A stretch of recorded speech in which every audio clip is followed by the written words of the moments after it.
I've been testing out this service for the past few months, and now it's finally time to talk about Watch Gang. Okay, so as some of you may be aware, I've done unboxings on the channel recently of packages shipped to me by this company called Watch Gang, who, if you don't know, are essentially a watch subscription service. They've got a few different tiers at different price points, and then you get shipped a watch of a specific value in accordance with that. The premise really of Watch Gang is that you're going to be shipped watches for your subscription cost that are worth a lot more than your subscription cost. My friend John from the YouTube channel The Cavalier did quite an interesting video on how he reckons they actually make money using this model. And I've been sent a few packages at no cost to myself over the last 3 or 4 months in preparation for this video. Nevertheless, unlike many of the YouTubers, those weren't sponsored videos, and neither is this one. I haven't been paid by the company to say anything good or bad about them. But I've waited this long because I wanted to get a few shipments in to really get much more of a well-rounded view on whether I think they're worth it or not. I've received 4 shipments of both the black tier and original tier. That's like the middle one and then the low end one.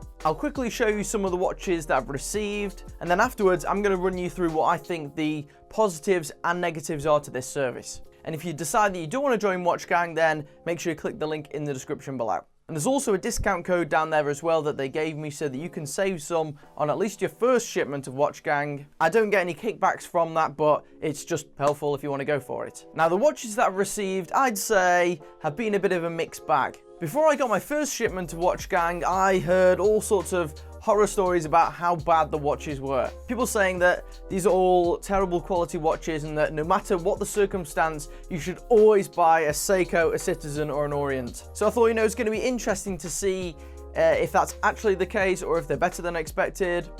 I'll point out before I show you the watches that I've received that you do get to select your preferences with regards to what watches you receive, which essentially covers stuff like the size, the general style of the watch, the type of strap. You get the picture. First, let's take a look at the lowest tier, which is the original tier. This is the one that currently, I think it's about $29, whatever that is in UK pounds. So it's really not super expensive by any means. Let's take a look at what I got. Overall, I found the original tier to be okay. There's one in particular here that I don't like and that I haven't worn since, and I probably need to sell, even if for only a couple of quid. And that's this Breed one. It's just a super generic Chinese watch. I think the design's ugly, the quality really isn't very good. The strap is incredibly thick and weird. Overall, that's a disappointing one for me. And then there's 2 that I think are okay, but I've had issues in terms of the sizing. This one from Studer Schild, whatever that is. In terms of quality for the price, actually, this one's significantly better than the last one. I think this is actually quite good for the price in terms of that. The design, I'm sort of 50-50 with. I think it looks okay. But the problem here is the size of the watch for my wrist. Now, I made my preferences quite clearly, but this one arrived and it was still a bit too big for me.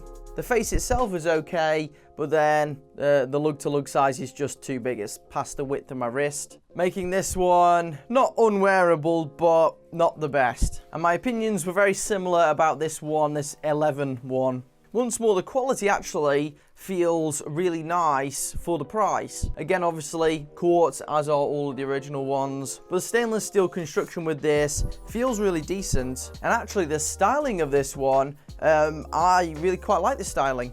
But this one, I haven't even got the bracelet adjusted because you can see from the size of the watch, this is just absolutely massive for my wrists. And my preferences were set to the smallest sizes possible. And then this arrived and I was like, goodness sake. Because this is one that if I had bigger wrists, I probably would find quite a bit of use from. The best one I received, however, from the original tier was by far and away this William L1. The quality of this, I'd say, is just as good as the previous 2, but I prefer the sort of retro design of the face. This is a brand I'd seen advertising loads before on social media, and the price for their watches is pretty high compared to the cost that I got this one for. You have a bit of the domed glass in there as well.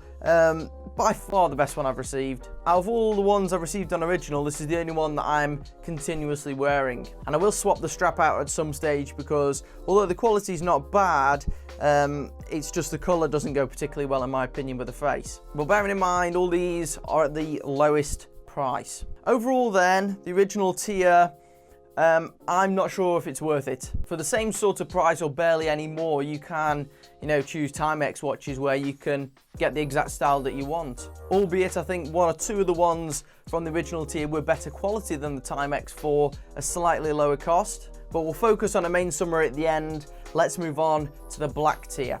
This one again, I think there's some real hits and misses in terms of whether I'm liking the watch or not. Let's take a look at the watches that I didn't like first of all from this tier. One of the ones I don't even have with me because I've already sold it because I hated it. It was this strange, really chunky square pure dial watch. I think this looked absolutely rotten ugly, so I just left the packaging on and sold it because this was the opposite of what I like in a watch. The specs were pretty good for the price, but it just wasn't worth it for me. Similarly, we've got this Heritor one, which came on my most recent subscription. Now, size-wise, this was far better than the other one, but there's a reason that it's still in the box with the plastic on it, and that's because once more, I just didn't like the shape and design of this one. That's another one that I'm just gonna have to sell. There were two successes, I'd say, with this one. I got this out of order watch, which seems like quite a nice little diving watch. Frustratingly not automatic at this sort of cost, but stylistically I really like this. Not too keen on the strap, but the rest of the watch I think is good. Quality seems to be there at this sort of price, much more in line with what I would expect. But my favorite one overall is probably this William Gregor one. This is a brand that seems to have quite mixed opinions, but for me, this goes with my style. Decent specs for the money, nice overall appearance, domed glass on the top as well. This has proven to be a really versatile watch for me and really a bargain at the price. I'd say this is probably the best success that I had with any of the Watch Gang watches I received. So after using the service and receiving all those watches, what are my positives and negatives about the service? I think that the main selling point when it comes to Watch Gang really is it's fun to receive and open. I guess that's half the idea of the subscription service anyway, but without a doubt I haven't been so excited to open a package as when Watch Gang arrives. I guess some of that is to do with the value of the package and the fact that you don't quite know what you're gonna get. It seems like you're treating yourself. That comes with the downside, however, of having no real control on what you're gonna receive. Unlike with a fragrance subscription such as Scentbird, for instance, where you can select what fragrance samples you want to receive, there's none of that with Watch Gang. You put in your preferences, which I might talk about later, and then you just receive whatever turns up without you knowing beforehand what the possible outcomes are going to be. And for some people straight away that's going to turn them off wanting to join the service. And I can certainly see things from that opinion. I wish that you had more control over what you're going to receive. I'm not sure how they go about implementing that. I don't know what they could do, because if they opened up the aspect of choice, their business model wouldn't really be compatible. Either way, one of the positives is that in some cases it can prove to be really good value for money. For instance, this William Gregor one I would absolutely have bought again at that price, as well as the retro one off the original tier. Once more, I found that to be a real bargain at that price point. And if I had got bigger wrists, I think that there would be some other really good successes that I received. That 11 one, for instance, I would have worn if I had bigger wrists. And if you were to buy some of these other watches, such as the out of order one, you're talking quite a lot more money to actually get hold of one. So there is potential for Watch Gang to really deliver. But with this type of subscription, it's always going to be slightly higher risk than other types of subscription boxes. We've seen other ones where, you get ties and accessories and it's like £15 a month. Even the lowest tier on Watch Gang is more expensive than that. Even if you receive a product that is worth more, there is the chance that you'll receive something that you don't particularly like. And especially at some of the higher tiers where it's costing you a fair chunk per month, is that a risk you're going to be willing to take? When outside of this system, you could just sort of go and choose a watch. Albeit there isn't a huge range of choices at these sorts of prices, but you will be able to choose something. Nevertheless, one of the things I can definitely say in favor of Watch Gang is the community. They have their own sort of special group for people who are subscribed to Watch Gang. And I must say, it is one of the only places that I feel that I can go and talk about watches to other people and not get overwhelmed by the huge amount of snobbery that goes on. Because seemingly everywhere else, the watch community is just the most toxic fucking place ever. It can be so unwelcoming. People are so passive aggressive, especially towards people who are only just getting into watches. It's possibly the worst online community that I've seen. So it's really refreshing that I can speak to people in WatchGang just generally about watches, not just the subscription service, and you can have a civil conversation instead of just the drones and drones of people saying, oh, just get a Seiko or an Orient or a Citizen. You know, that stuff, it gets boring after a while. So it's great to have people who are positively passionate about watches. And within that group, you can also sell and trade your watches. You know, if you don't like one of the ones that you receive, like this one for instance, then I can just sell this or trade it with someone in the group. And this seems to work quite effectively in the US at least. With me being in the UK, I've had issues in the group because barely anyone in Europe is part of the system. So I found myself reverting to eBay instead. But either way, I found myself being able to resell the watches on eBay and make the subscription cost back outside of the group, which if you are prepared to do that, then I think that that definitely reduces the risks of the WatchGang thing as a whole. One thing that I will point out here as well is that when it comes to the brands involved with WatchGang, you're not going to get loads of these super well-known brands. You're not going to be shipped Seikos, Orients, Citizens constantly. I think my friend from the Cavalier did receive a Citizen once, but that is rare from the looks of things. So to summarize, what do I think of WatchGang?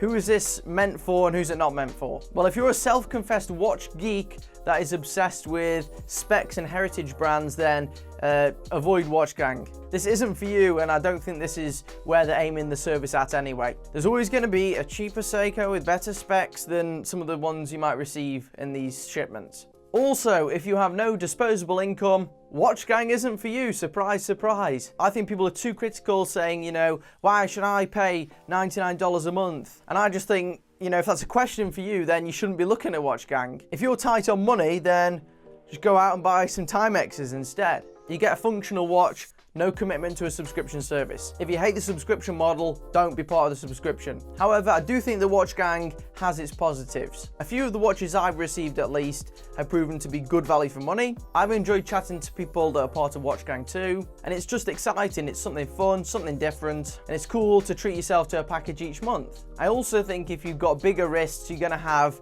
more options, because seemingly lots of the brands that they've sent me at least have been, you know, towards the middle to slightly larger size, even though my preference I chose to be a smaller size. If you're a guy with really skinny wrists, I probably would say it's not worth it based on my experience. But if you're a guy with average to bigger wrists, then it could well be. There's been watches here that I wouldn't have had to, you know, consider listing or selling because they would have fitted me. In terms of the tier options between the original tier and the black tier that I've tried, I'd say that the better value proposition is the black tier. The original tier seems more hit and miss. I think the value equation just works slightly better with the black tier. With the original one, for instance, I received watches that were, you know, quite a lot worse, both in terms of brand name, but also specs compared to something like a cheap Timex. Whereas in the black tier, I feel for that sort of price point that you're paying in terms of what you're receiving, it works a bit better for me.